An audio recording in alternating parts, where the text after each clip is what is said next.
नमस्ते, नमस्कार प्यारे दोस्तों, सभी को राधे राधे, सभी को गुड आफ्टरनून, सभी को प्रणाम और सभी को जय हिंद जय भारत।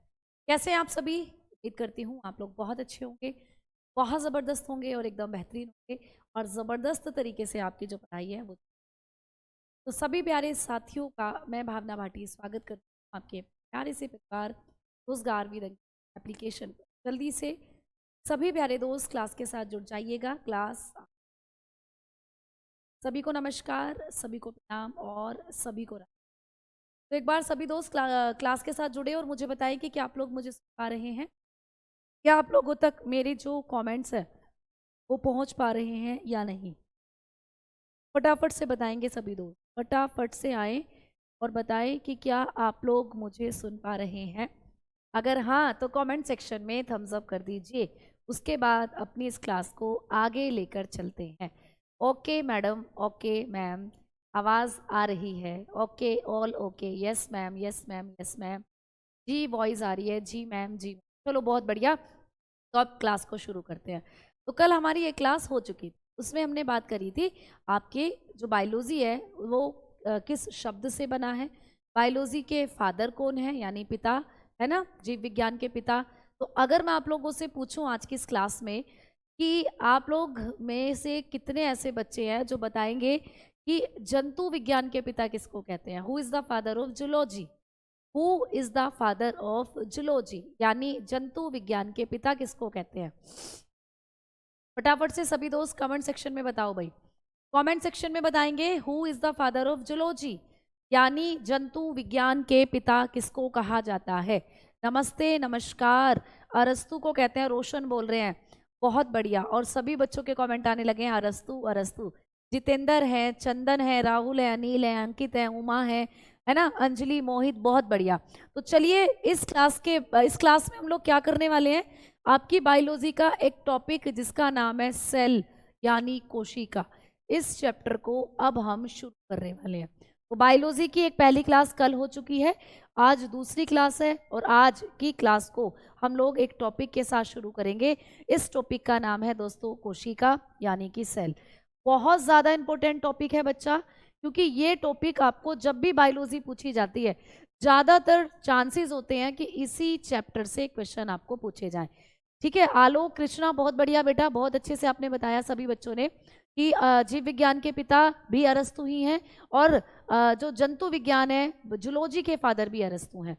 अब हम चलते हैं आगे की तरफ और बात करते हैं कोशिका वाले चैप्टर की। बेटा मैंने बताया बहुत इंपॉर्टेंट चैप्टर है कोशिका, और क्योंकि बहुत इंपॉर्टेंट चैप्टर है तो बहुत अच्छे से समझना है आपको। इस थियोफ्रेस्टस वनस्पति विज्ञान के हैं जितेंद्र, बिल्कुल सही। अब सुनो मेरी बातें सारे दोस्त अच्छे से।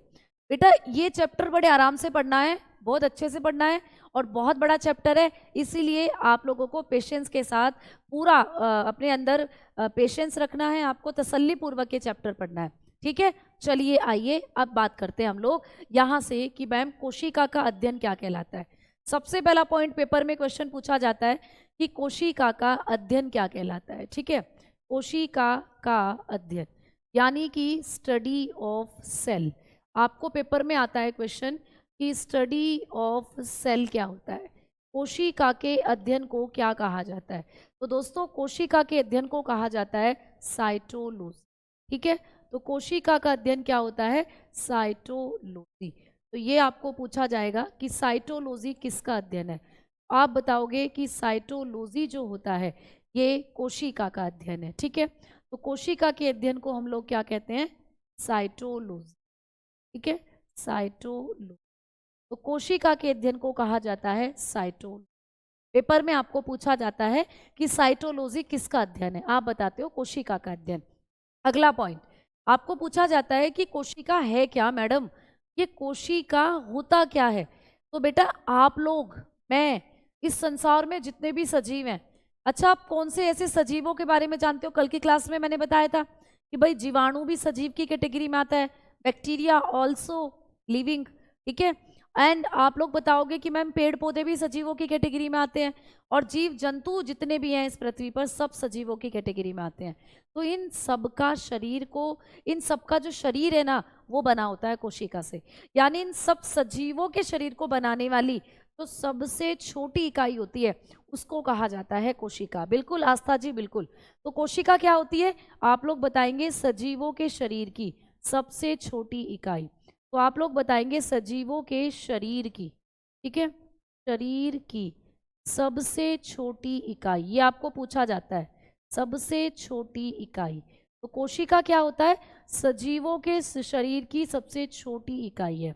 तो कोशिका के बारे में कभी भी आपको पूछता है कि कोशिका क्या है, तो आप बताते हो सजीवों के शरीर की सबसे छोटी इकाई, यानी smallest unit of livings, smallest unit of livings, यानी हमारे शरीर की, इस पृथ्वी पर जितने भी सजीव हैं उनके शरीर की सबसे छोटी इकाई होती है कोशिका। तो smallest unit of livings body, clear. तो सजीवों के शरीर की सबसे छोटी इकाई होती है कोशिका।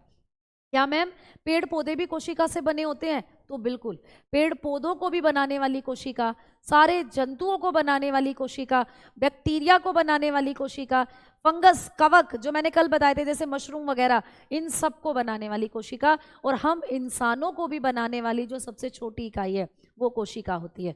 तो सभी सजीवों का शरीर किससे मिलकर बना होता है? कोशिका से मिलकर बना होता है।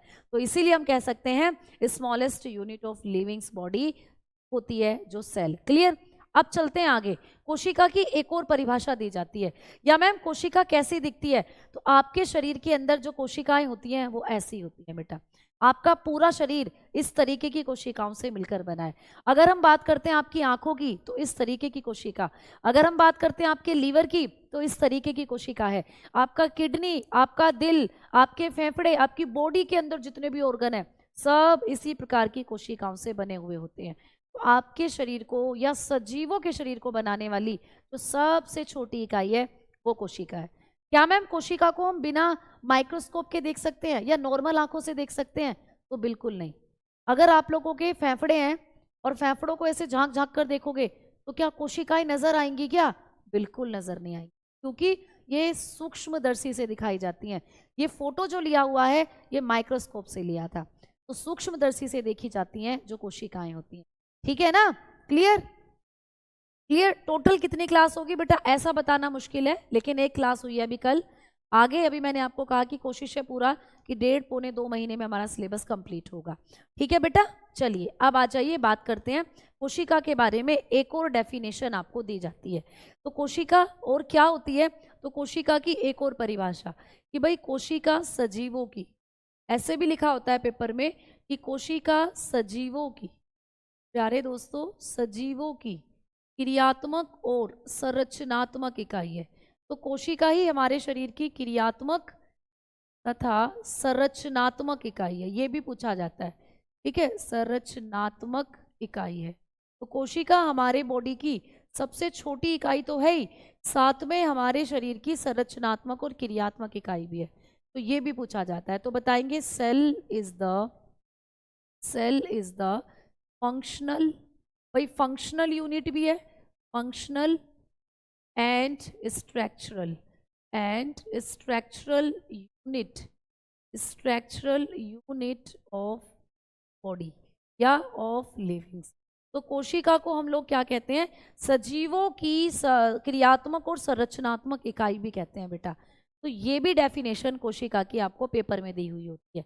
तो आपको ऐसे पूछ लेगा कि सजीवों की क्रियात्मक और संरचनात्मक इकाई किसको कहते हैं? Which of the following is known as structural and functional unit of livings. तो आप लोग बताओगे कोशिका, यानी कोशिका को ही सजीवों की क्रियात्मक और संरचनात्मक इकाई कहते हैं, ठीक है। अब बहुत अच्छे से समझेंगे, है ना। जिस भी बच्चे ने मैम थोड़ा जल्दी पढ़ाइए बेटा, थोड़ा जल्दी नहीं पढ़ा सकते क्योंकि जो कॉन्सेप्ट है उसको समझने के लिए आप लोगों को थोड़ा तो टाइम लगेगा, क्योंकि मैं यहाँ एकदम चीज़ों को लिखती नहीं चली जाऊंगी, समझाना भी बहुत ज़रूरी है। और हर तरीके का बच्चा क्लास के साथ जुड़ा हुआ है बेटा, ठीक है। जिसने पहले बायोलॉजी को पढ़ा हुआ है वो बच्चा भी, और जिसने कभी बायोलॉजी को नहीं पढ़ा वो बच्चा भी, तो सभी को एक इक्वली एक बराबर तरीके से लेकर चलना पड़ेगा, ठीक है ना। चलिए अब देखिए यहाँ पर कि जब हम लोग बात करते हैं ये दो शब्दों की कि मैम क्रियात्मक का मतलब क्या होता है? मैम संरचनात्मक का मतलब क्या होता है, यानी कि फंक्शनल और मैम स्ट्रक्चरल, इन दोनों शब्दों का मतलब क्या होता है? तो दोस्तों क्रियात्मक का मतलब होता है कार्य करने वाला, और संरचनात्मक का मतलब होता है संरचना बनाने वाला। तो आपके शरीर के अंदर कोशिका ही काम करती है और कोशिका ही संरचना बनाती है। कैसे? तो समझना। मान लीजिए ये एक कोशिका है बेटा, मान लीजिए ये क्या है, एक छोटी सी कोशिका है, एक छोटी सी सेल है। अब इस एक छोटी सी कोशिका ने क्या करा, अपने आप को बहुत सारी कोशिकाओं में डिवाइड कर दिया, इसने अपने आप को बहुत सारी कोशिकाओं में बांट दिया, कुछ इस तरीके से। ठीक है, तो ये क्या हो गई है, बहुत सारी कोशिकाएं। अब ये बन गई हैं आपकी बहुत सारी कोशिकाएं। ये यहाँ पर क्या हो गई हैं, मैनी सेल्स यहाँ पर बन गई हैं। तो ये हो गई हैं आपकी मैनी सेल्स, बहुत सारी कोशिकाएं। और जब ये बहुत सारी कोशिकाएं एक साथ जुड़ जाती हैं, एक साथ जुड़ जाती हैं, जब ये बहुत सारी कोशिकाएं एक साथ जुड़ जाती हैं तो ये बनाती हैं फिर ऊतक। क्या बना लेती हैं दोस्तों, ऊतक। ये इस तरीके से एक संरचना बनाती है, इस संरचना को कहते हैं ऊतक, यानी कि टिश्यू। तो जब बहुत सारी एक जैसी कोशिकाएं आपस में जुड़ जाती हैं तो वो बना लेती हैं ऊतक, यानी टिश्यू। अब ये ऊतक आगे चलकर ये ऊतक आगे चलकर क्या करेंगे, ये ऊतक आगे चलकर आपके अंगों का निर्माण करेंगे, यानी आपका दिल बनाएंगे दोस्तों। ठीक है, आपके फेफड़े बना देंगे दोस्तों, इस तरीके से आपकी किडनीज बना देंगे, ऐसे ऐसे, है ना, दोनों, है ना। आप लोगों की बॉडी के अंदर जो आपका लीवर है उसको बना देंगे। तो इस तरीके से ये क्या करेंगे, आपके अंगों का निर्माण करेंगे, अंग बनाना शुरू कर देंगे, आपके ऑर्गन्स बनाना शुरू कर देंगे भाई। जो ऊतक होंगे, ये ऊतक क्या करते हैं, टिश्यू क्या करते हैं, आपके शरीर में आपके अंग बनाने लग जाते हैं। आपका लीवर बनाएंगे, आपकी किडनी, आपका दिल बनाएंगे, आपके फेफड़े, जितने भी आपकी बॉडी में ऑर्गन है उन सबको बनाना शुरू करेंगे। ठीक है, और जब आपके शरीर में अंग बन जाते हैं तो आपकी बॉडी के अंदर एक पूरा का पूरा अंग तंत्र विकसित हो जाता है। आपकी बॉडी में पूरा एक अंग तंत्र बन जाता है, ऑर्गन सिस्टम बन जाता है। Organ system, ma'am organ system कैसे, मतलब आपका दिल, जैसे मैंने लिखवाए थे ना कल आपको टॉपिक, कि दिल बनाता है परिसंचरण तंत्र, यानी दिल अपने साथ दिल क्या करेगा, जो ब्लड है उसका सर्कुलेशन करेगा। लीवर पाचन तंत्र बनाएगा, खाने को पचाएगा। किडनियां मूत्र का निर्माण करेंगी, उत्सर्जन तंत्र एक्सक्रीटरी सिस्टम बनाएंगी। ऐसे हर ऑर्गन अपना अपना सिस्टम बनाने लग जाता है। और जब आपकी बॉडी में अंग तंत्र बन जाता है तो उसके बाद आपकी पूरी बॉडी तैयार हो जाती है, आपका पूरा शरीर बन जाता है, आपकी पूरी बॉडी रेडी हो जाती है। और जब आपका पूरा शरीर तैयार हो जाता है तो आपका शरीर फिर कार्य करने लगता है, फिर फंक्शन करने लगता है। जैसे आपको पता है कि आपके शरीर में डेली ढेरों एक्टिविटीज़ होती हैं। आप खाना खाते हो तो उसको पचाया जाता है, आपकी बॉडी से बॉडी के सभी ऑर्गन में रक्त की सप्लाई की जाती है, ब्लड सर्कुलेशन किया जाता है।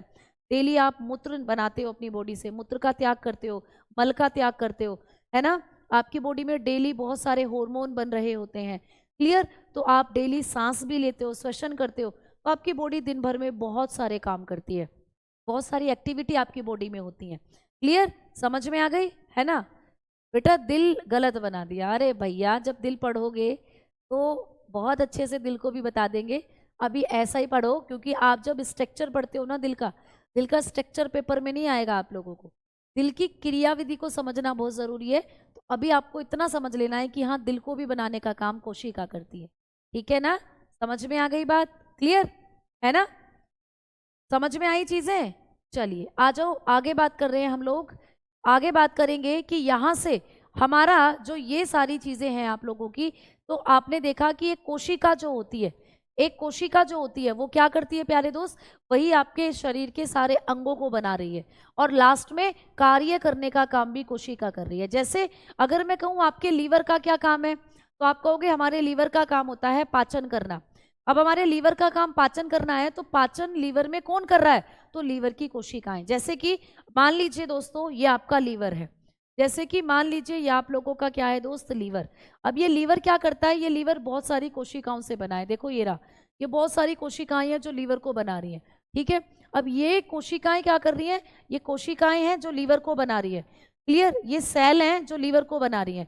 तो ये सारी कोशिकाओं ने मिलकर क्या करा, लीवर की संरचना बनाई, आपके यकृत की संरचना तैयार करी, क्लियर, आपके जो लीवर है उसका स्ट्रक्चर बनाया, और साथ में आपका लीवर जो भी कार्य करता है, आपके लीवर के अंदर जो भी वर्क हो रहा है, जो भी कार्य आपका लीवर कर रहा है, जो भी फंक्शन आपके लीवर का है, वो फंक्शन भी ये कोशिका ही परफॉर्म कर रही हैं।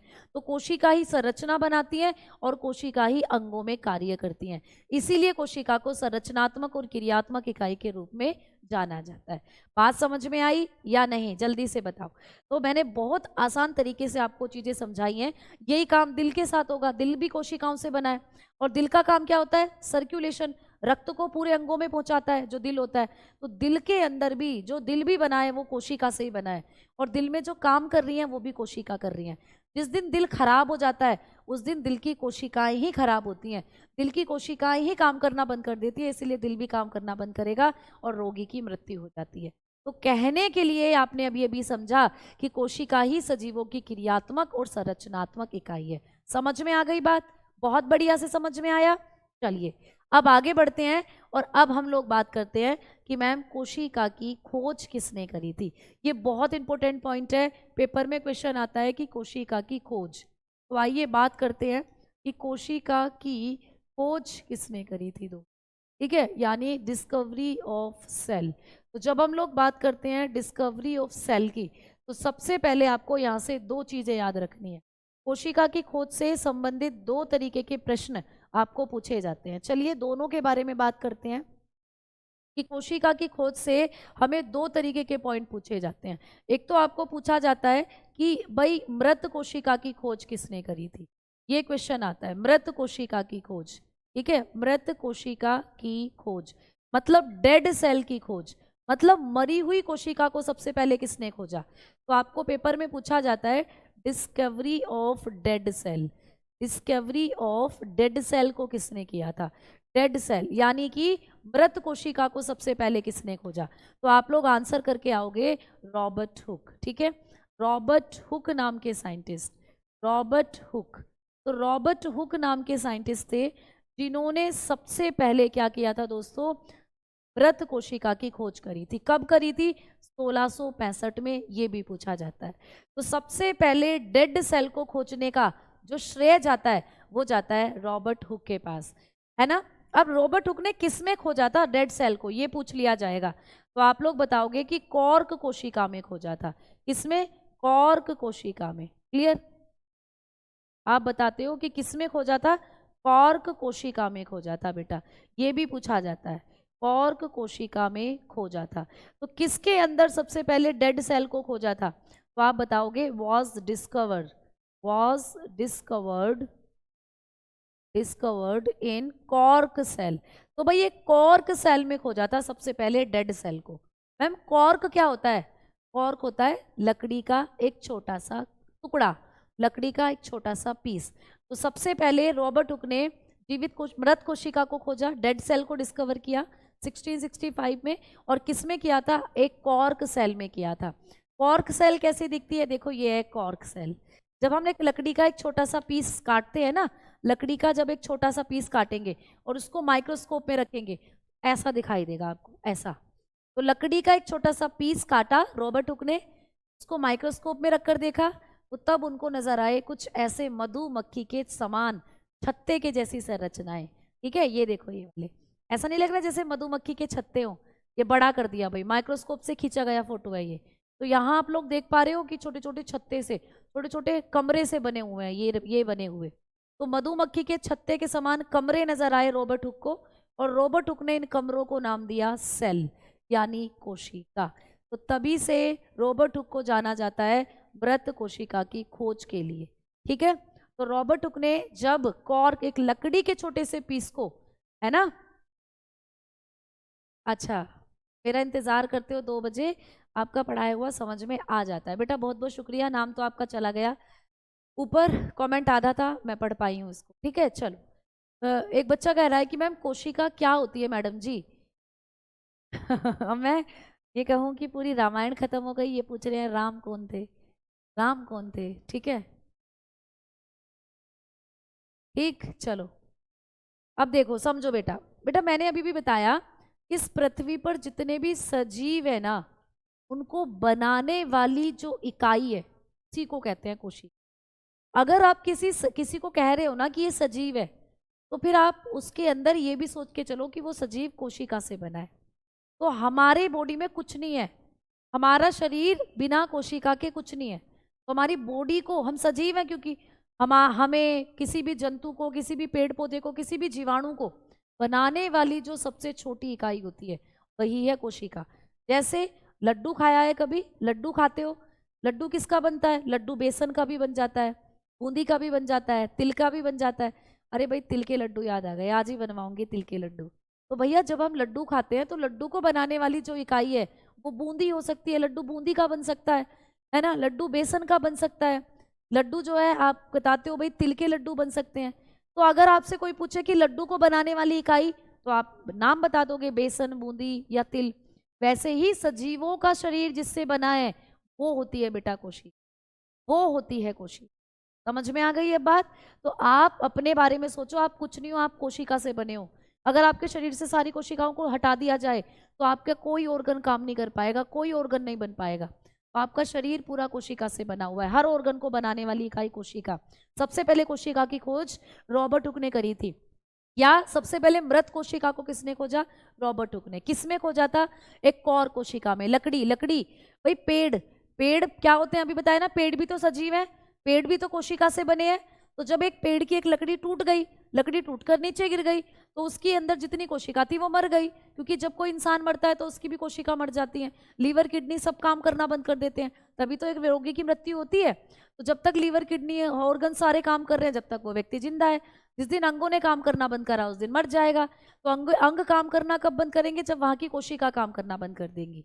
ठीक है, तो जब एक लकड़ी का छोटा सा पीस जमीन पर गिरा, उस छोटे से पीस का छोटा सा हिस्सा काटकर जब रॉबर्ट हुक ने माइक्रोस्कोप में देखा तो उनको ऐसा नजर आया, और इन्हीं छोटे छोटे कमरों को उन्होंने नाम दिया सेला। ये कमरे कैसे दिख रहे हैं? ऐसा लग रहा है जैसे मधुमक्खी का घर हो। तो ये नजर आ रहे हैं आपको कैसे?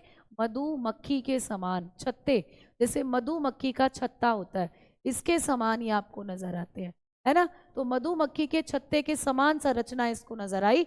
हनी बी कॉम कहते हैं जिसको, honey bee com like structure नजर आए। तो तभी से रॉबर्ट हुक को मृत कोशिका की खोज करने का श्रेय दिया जाने लगा। ठीक है, समझ में आ गई बात? अब एक चीज और याद रखना कि ये एक कोर कोशिका है और ये इसके अंदर मधुमक्खी के समान छत्ते नजर आ रहे हैं। अब इस कोर कोशिका के चारों तरफ एक पदार्थ पाया जाता है। ये जो कोर कोशिका है इसके चारों तरफ ऐसे करके एक पदार्थ मिलता है।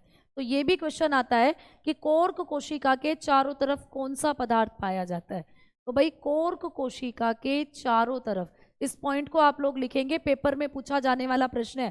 कोर्क कोशिका के चारों ओर, ठीक है, कोर्क कोशिका के चारों ओर सुबेरीन नाम का पदार्थ पाया जाता है, सुबेरीन। ठीक है, सुबेरीन नामक पदार्थ पाया जाता है। ठीक है, तो ये पूछा गया प्रश्न है कि कोर्क कोशिका के चारों तरफ कौन सा पदार्थ पाया जाता है? सुबेरीन नामक पदार्थ पाया जाता है। ठीक है, तो बताओगे suberin, suberin substance, substance is found around the cork cell, around the cork cell. तो भाई कॉर्क सेल के चारों तरफ क्या होता है? सुबेरीन नाम का एक पदार्थ पाया जाता है। ठीक है, समझ में आ गई बात? ठीक, अब इंग्लिश में भी लिख दिया करो बेटा, बिल्कुल मैं सारी चीजें आपको बायलिंगुअल लिखती चल रही हूँ, एक भी ऐसा वर्ड नहीं है जो केवल हिंदी में हो, केवल इंग्लिश में हो। तो यहाँ पर अभी हमने बात करा कि suberin substance is found around the cork cell.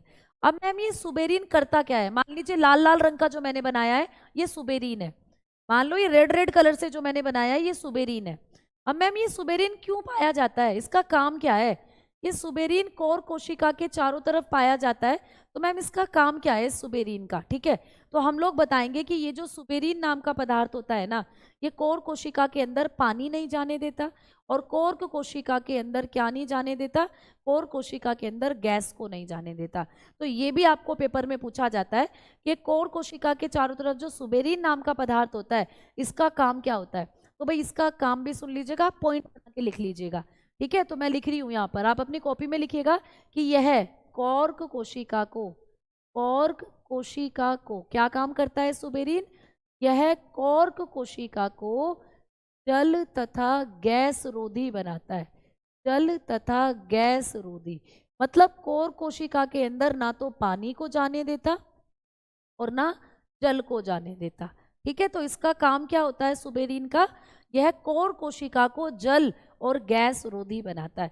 मतलब इसके अंदर पानी भी नहीं जा पाएगा, इसके अंदर गैस भी नहीं जा पाएगी, तो कोर कोशिका को जल और गैस रोधी बनाता है। तो बताएंगे it permeable, it make a cell, ऐसे लिखेंगे, it make a cell, make a cell permeable, permeable बनाएगा भाई, ठीक है, permeable to water and gas, clear, water and gas. तो भाई गैस और वाटर के लिए यानी जल और गैस रोधी बनाता है ये सुबेरीन। अगर कोर कोशिका से सुबेरीन हटा देना तो एक कोर कोशिका के अंदर पानी भी पहुंच जाएगा और इस एक कोर कोशिका के अंदर गैसेस भी पहुंच जाएंगी। तो ये चीजें आपको पेपर में पूछी जाती हैं, ठीक है, क्लियर, समझ में आ गई बातें, बताओ फटाफट से। तो सुबेरीन नाम का पदार्थ आपको पता होगा, सुबेरीन नाम का पदार्थ कहाँ मिलता है, कॉर्क कोशिका के चारों तरफ मिलता है, ठीक है ना, क्लियर, चलें आगे, है ना, आगे बढ़े भाई, चलिए अब चलते हैं, अब बात करते हैं कि मैम ये जो जीवित कोशिका है इसकी खोज किसने करी। हमसे ये भी क्वेश्चन पूछा जाएगा कि जीवित कोशिका की खोज किसने करी, तो दूसरी तरफ आपको पेपर में क्वेश्चन आएगा जीवित कोशिका की खोज, ये मैंने आपको कल बताया था। कौन बच्चा मुझे बताएगा कि जीवित कोशिका की खोज किसने करी थी, जीवित कोशिका की खोज। अच्छा मैम कोशिकाएं जीवित भी होती हैं, तो भैया बिल्कुल होती हैं। अभी आपका शरीर काम कर रहा है तो आपकी सारी सेल जिंदा है, अच्छे से काम कर रही हैं। जिस दिन सेल हमारी शरीर की मर जाएंगी उस दिन हम भी मर जाएंगे भैया, तो कोशिकाएं जीवित ही होती हैं, है ना। तो इसीलिए बताओ जीवित कोशिका की खोज किसने करी थी। आपसे पूछेगा डिस्कवरी ऑफ लिविंग सेल, मैंने कल आपको बताया था। तो जल्दी से बताओ सभी दोस्त कि जीवित कोशिका की खोज का श्रेय किसको जाता है, और कल मैंने आपको इनके बारे में बताया भी था। तो बहुत बढ़िया, ल्यूवेनहॉक, जिनको फादर ऑफ माइक्रोबायोलॉजी के नाम से जाना जाता है, जिनको हम लोग क्या कहते हैं, सूक्ष्म जैविकी के पिता कहते हैं। तो बिल्कुल जीवित कोशिका की जो खोज करी थी वो किसने करी थी, ल्यूवेनहॉक, है ना, ल्यूवेनहॉक याद रखना। वैसे इनका नाम एंटोनी वोन ल्यूवेनहॉक है, तो लेकिन इतना लंबा नहीं आता, ल्यूवेनहॉक आप लोग याद रखोगे। तो आप बताएंगे ल्यूवेनहॉक, ठीक है, ल्यूवेनहॉक नाम के साइंटिस्ट ने क्या किया था, जीवित कोशिका को खोजा था। कब, 1674 में, 1674 में बेटा। 1665 में मरी हुई कोशिका खोजी गई और उसके बाद 1674 में खोजा गया था लिविंग सेल को। अब बात करते हैं कि मैम किस में खोजा था, तो आप लोग बताओगे कि भाई मरी हुई कोशिका या मृत कोशिका को तो कॉर्क के अंदर खोजा था, लकड़ी का एक छोटा सा पीस होता है कॉर्क, उसके अंदर खोजा गया था। लेकिन जब हम जीवित कोशिका की बात करते हैं तो जीवित कोशिका को तालाब के पानी में खोजा था। कहाँ, तालाब के पानी में, तालाब के पानी में खोजा था बेटा, है, ठीक है।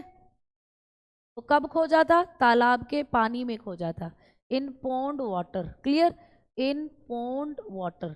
तो तालाब के पानी के अंदर सबसे पहले एक जीवित कोशिका की जो खोज करी थी वो किसने करी थी, ल्यूवेनहॉक ने करी थी। समझ में आ गई बात, ठीक है, क्लियर।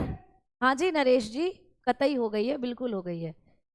बॉटनी के फादर नेम मैम, बेटा बॉटनी के फादर है थियोफ्रेस्टस, कल मैंने बताया था, कल बताया था ना थियोफ्रेस्टस, क्लियर। योद्धा बैच के नोट्स हैं, दोबारा बनाने की जरूरत नहीं है बेटा, बिल्कुल उसके उसी से हो जाएगा, कोई दिक्कत नहीं है, ठीक है, उसी से हो जाएगा। चलिए आइए अब चलते हैं आगे की तरफ, और अब हम लोग बात करते हैं कोशिका से संबंधित आया प्यारे दोस्त एक सिद्धांत जिसको कहते हैं कोशिका सिद्धांत। अब मैं आपको थोड़ा सा बताऊंगी कोशिका सिद्धांत के बारे में, है ना, कोशिका सिद्धांत। अब हम लोग एक हेडिंग डालते हैं कोशिका सिद्धांत, जिसको कहते हैं हम लोग सेल थ्योरी। तो यहाँ से पेपर में बहुत ज़्यादा क्वेश्चन आते हैं कि भाई कोशिका सिद्धांत क्या है और कोशिका सिद्धांत को किसने दिया। तो प्यारे बच्चों, दो साइंटिस्ट थे जिनका नाम था शिल्डेन और श्वान। क्या था प्यारे दोस्त, शिल्डेन और श्वान, है ना, दो साइंटिस्ट के नाम थे, एक थे शिल्डेन और एक था श्वान। इन दोनों ने मिलकर दिया था कोशिका सिद्धांत को, और इन दोनों ने बताया कि इस पृथ्वी पर जितने भी सजीव है ना वो कोशिका से बने हैं। तो कोशिका सिद्धांत किसने दिया था, आप लोग बताओगे कि यह शिल्डेन और श्वान ने दिया था। किसने दोस्तों, शिल्डेन तथा श्वान ने दिया। ठीक है, तो ये पेपर में पूछा जाता है, श्वान ने दिया। ये एग्जामिनेशन में पूछा जाता है कि किसने कोशिका सिद्धांत को दिया था, तो आप बताते हो शिल्डेन और श्वान। तो बताएंगे वॉज गिवन बाय शिल्डेन एंड श्वान। तो शिल्डेन नाम के साइंटिस्ट थे एंड श्वान नाम के साइंटिस्ट थे। तो दोनों ने क्या किया था, दोनों ने मिलकर कोशिका सिद्धांत को दिया था। कौन से सन में दिया था, 1838 और 1839, दोनों ही ईयर हैं जो कोशिका सिद्धांत के बताए जाते हैं। तो 1838 से 1839 जो था 1839, इसमें कोशिका सिद्धांत को देने वाले दो साइंटिस्ट आए जिनका नाम था शिल्डेन और श्वान। पेपर में सीधा प्रश्न मिलता है, किसने कोशिका सिद्धांत दिया, हु प्रोपोंडेड द सेल थ्योरी। तो आप बताकर आते हो शिल्डेन एंड श्वान। समझ में आ गई बात है ना। अब आपको ये पूछता है कि कोशिका सिद्धांत था क्या भाई, ये बता दो। कोशिका सिद्धांत क्या था, सेल थ्योरी थी, तो था क्या, क्या बताया इसमें इन्होंने बताया कि भाई सभी सजीव कोशिका से बने हैं। कितनी सिंपल बात, जो मैं पहले बता चुकी हूँ कि इस पृथ्वी पर जितने भी सजीव है ना, सभी सजीव किससे बने होते हैं, कोशिका से बने हैं, है ना। तो सभी सजीव कोशिका से बने हैं, ये बताया था इन्होंने। ठीक है, कोशिका से बने होते, तो ये था सेल थ्योरी, बने होते हैं, ये बताया इन्होंने कि भाई सभी सजीव कोशिका से बने होते हैं। All livings made up of cell, सभी सजीव कोशिका से बने होते हैं भाई, ये बताया। ठीक है, दूसरी बात क्या बताई इन्होंने कोशिका सिद्धांत के अंदर, दूसरी बात इन्होंने बताई कि कोशिका ही सजीवों की इकाई है, या कोशिका ही जीवन की सबसे छोटी इकाई है। इस बात को बताया जो मैं बता चुकी हूँ, आप पढ़ चुके हो ना, कोशिका सबसे छोटी इकाई होती है, तो बस वही बात इन्होंने बताई, है ना। अच्छा जी विष्णु जी बहुत बहुत शुक्रिया प्यारे दोस्त, है ना। दीदी मुझे शादी नहीं करनी, घर वाले करवा रहे हैं। अरे कर लो, कोई बात नहीं, ये तो सपना होता है सबका कि हमारी शादी करवा दे, मेरी शादी करवाओ। बस ये है कि पहले तो बात करो अपने परिवार से, इसमें मैं कुछ नहीं कर सकती बेटा। दूसरा, अगर आपको शादी करनी है तो आप अपना लक्ष्य जो है उसको मत छोड़ो, निगाहें आपके टारगेट पर होनी चाहिए, ठीक है ना। तो निगाहें अपने टारगेट पर रखो, कोई बात नहीं, शादी करवा रहे हैं तो करने दो, लेकिन शादी के बाद भी जो आपका टारगेट है उस टारगेट के लिए काम करते रहो लगातार, ठीक है। चलो आप देखो इधर, तो इन्होंने कोशिका सिद्धांत में दूसरी बात क्या कही थी कि कोशिका सजीवों की सबसे छोटी इकाई है, ये बात भी बताई थी कि कोशिका सजीवों की छोटी इकाई है, ये बात भी इन्होंने बताई कोशिका सिद्धांत के अंदर, ठीक है। तो ये सारी चीजें आपकी सेल थ्योरी से पूछी जाती हैं। बताएंगे cell is the smallest unit, ठीक है, स्मॉलेस्ट यूनिट ऑफ लिविंग। तो कोशिका सजीवों की सबसे छोटी इकाई है, ये बात भी इन्होंने बताई थी अपनी सेल थ्योरी के अंदर, ठीक है। समझ में आ गई बातें, अब आगे बढ़े। देखो एक बच्चा कह रहा है कि मैम मेरी करवा दो, मैंने तो कहा ना आजकल के बच्चों का सपना ये है कि भैया पैदा बाद में होते हैं, वो पहले शादी करवा दो। तो पहले कुछ बन लिख लो, लेकिन अगर शादी हो भी गई है या करवा रहे हैं फैमिली वाले, तो अपने टारगेट से मत भटकना, अपने लक्ष्य को जरूर याद रखो और उसे पाने के लिए दिन रात काम करते रहो, ठीक है। ये आपके लिए एक बड़ा सबक होना चाहिए। चलिए आइए अब चलते हैं आगे की तरफ और बात करते हैं कोशिका सिद्धांत के बाद कि कोशिका जो है कितने प्रकार की होती है। अब बात करते हैं टाइप्स ऑफ सेल, ठीक है दोस्तों। अब हम लोग हेडिंग डालेंगे टाइप्स ऑफ सेल। अब बात करेंगे टाइप्स ऑफ सेल की, यानी कोशिका के प्रकार, ठीक है, कोशिका के प्रकार। तो दोस्तों कोशिका कितने प्रकार की होती है, यहाँ से भी आपको पेपर में क्वेश्चन बनते हैं। तो अब हम लोग बात करेंगे टाइप्स ऑफ सेल की।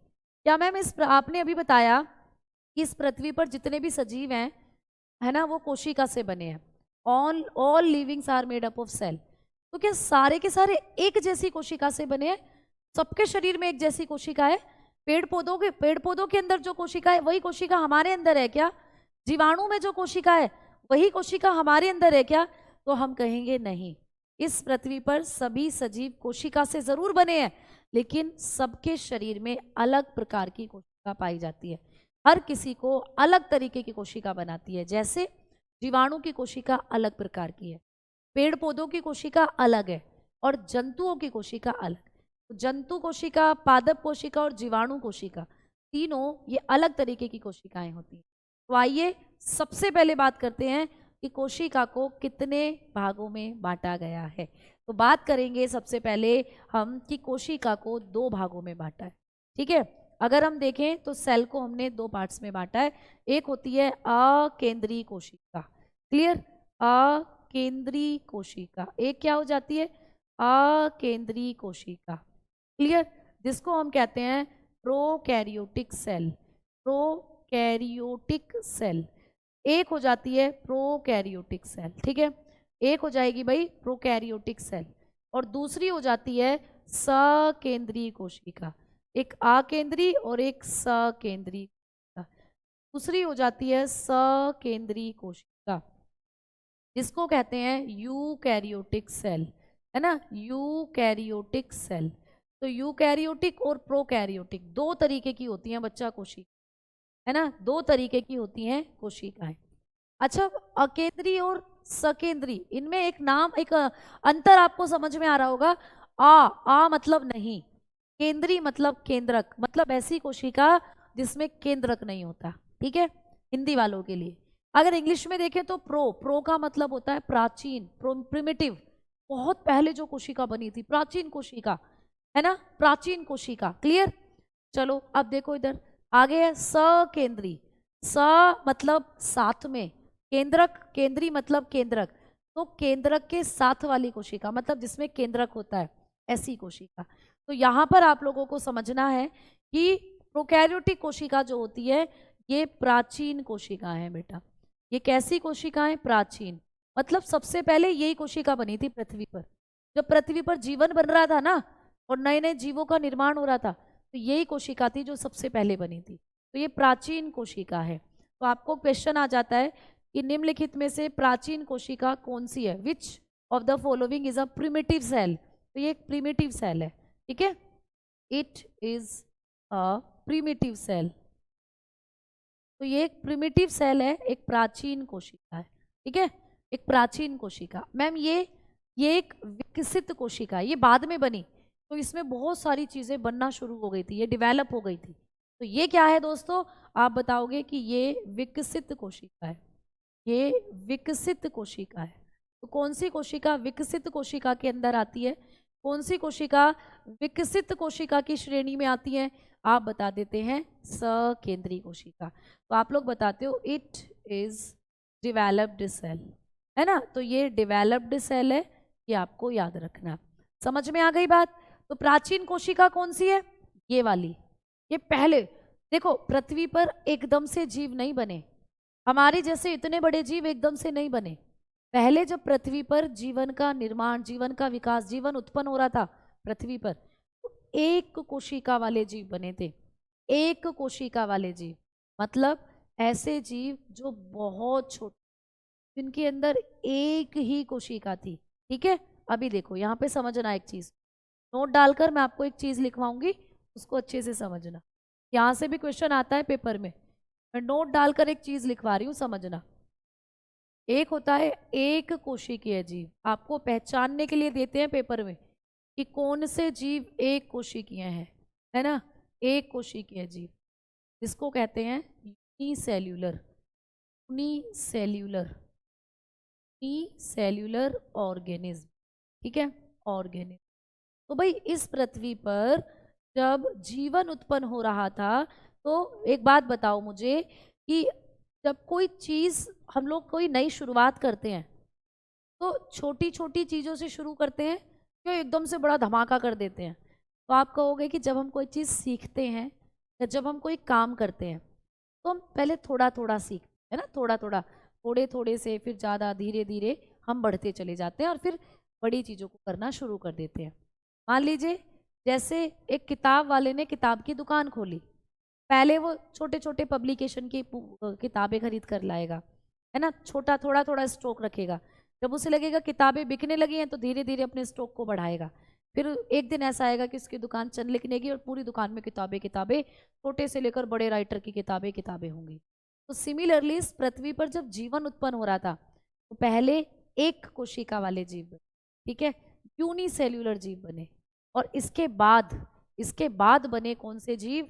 इसके बाद बने बहुत सारी कोशिका वाले जीव, है ना। इसके बाद बने बहुकोशिकीय जीव, इसके बाद बने भाई बहुकोशिकीय, है ना। तो यहां से क्वेश्चन आता है आपको कि कौन से जीव मल्टी सेल्यूलर होते हैं, ठीक है, और कौन से जीव मल्टी सेल्यूलर ऑर्गेनिज्म, ठीक है, और कौन से ऐसे जीव हैं जो एक कोशिकीय होते हैं। तो यहां से छांटने को आता है पेपर में, छांटने के लिए आता है पेपर में कि कौन से एक कोशिकीय हैं और कौन से बहुकोशिकीय। अब चलो इस कॉन्सेप्ट को भी यहाँ समझते चलते हैं और लिखते भी चलते हैं, ठीक है ना। क्लियर, समझ में आ गई बातें? अच्छा हाँ, मोहन जी बहुत बहुत शुक्रिया, बहुत बहुत धन्यवाद। अब चले देखो इधर समझो भाई, एक कोशिका नाम से पता चल रहा रटना काहे है बाल को, रटना नहीं है। जो चीज तुम समझ सकते हो उसको समझ के पढ़ो, हर चीज को नहीं रटना होता, ठीक है। जैसे अभी मैंने बताया कि सबसे पहले मृत कोशिका की खोज किसने करी है, कहानी की तरह समझो कि रॉबर्ट हुक थे, वो गार्डन में घूम रहे थे भैया, ऐसे ऐसे पेड़ की एक टहनी टूट कर गिर गई, उसने कहा आई पेड़ की टहनी टूट गई, अपने घर ले गए वो, चलो इससे कुछ करूंगा, जलाऊंगा, खाना वाना बनाऊंगा। फिर उसके दिमाग में आया चलो देखता हूँ इस सूखी लकड़ी के अंदर क्या है, छोटा सा पीस काट कर माइक्रोस्कोप में रखकर देख लिया, भैया कमाल की चीज दिखी उसे तो घर से छोटे छोटे कमरे नजर आए मधुमक्खी के छत्ते के जैसे, जिनको सेल कह दिया, हो गई लो सेल की खोज।